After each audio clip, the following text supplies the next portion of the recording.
So that Garo Vanishing line hype has finally arrived, episode 2, and luckily we didn't have to wait till literally close to midnight for this episode to be released, so thank you Crunchyroll, but I have to say, this was a blast. The thing about Garo, if this is people's first Garo, it's pretty much formulaic in the sense that you have your main character, your Garo of the series, there's going to be the secondary character, in this case it's Sophie, but there's always a rival as well. There's a rival Garo who usually goes against what the main character Garo's ideals is, but they also work together, sometimes they fight. There's always differences in ideals and personality, which it definitely seems like Luke is Sword's kind of rival of this series, which I thought he was going to be based on that little quick glimpse we saw in episode 1, and I have to say, loving Luke's character. He's very cold, he's stone cold, you can tell, but you can see how different he is to Sword, because Sword is this very kind of like charismatic, kind of like, he just wants to have fun, it feels like. He wants to save people, but he doesn't really understand what he's doing at times. As you can see, is the amount of destruction he caused saving people. Yes, he saves people, but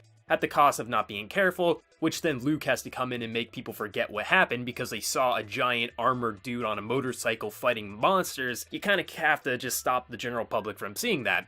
Whereas Luke, as you can see when he's fighting this one horror there, he's very careful of not harming people. Like when the ladies come out of the building, he shoots the monster so he'll turn. Like, he's very careful, but he doesn't necessarily care about feelings. Like, he wants to keep people safe, but if he's cold to someone and it hurts their feelings, he's not going to care, whereas someone like Sword will. So I like their personalities, how they just feel like the best Garo pairing that I've seen so far. Obviously, we're going to have to see how it goes going forward, because I did like the original series that aired a few years back. However, so far with what we've seen, how opposite they are, I just love the distinct personalities that they have, and how awkward their kind of companionship is going to be going forward, but also seeing where Sophie is going to go as well, as now it kind of seems like she was in some sort of like foster care or something like that, because there is that nun who's kind of looking after her. But so far, Sword, as well as Luke, fantastic characters, completely different personalities, but I also really liked with what they did with the horror, because this is what Garo is. It's a very Monster of the Week style show where there's different horrors, there's someone with a problem that ultimately infects him and they become a horror. Sometimes you can save them, sometimes, like in the case of this Olympic runner,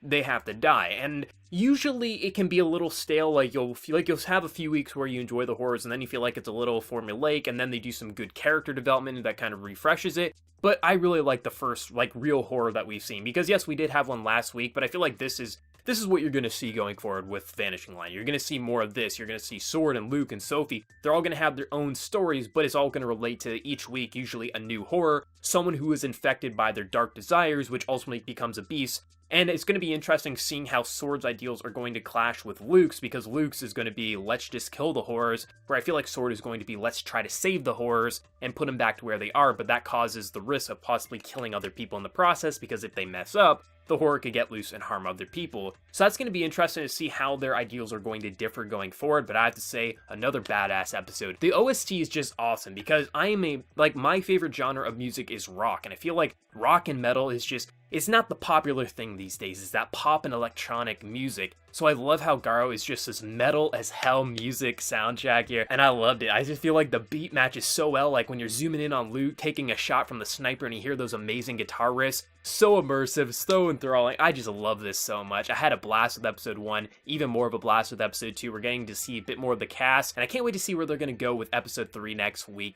Let me know your thoughts. What are you thinking about Garo Vanishing Line episode 2, and how excited are you for episode 3? Let me know. And before you leave, smack that like button to show your support. If you're new to the channel, be sure to subscribe. So until next time, everyone, please take care and have a good one.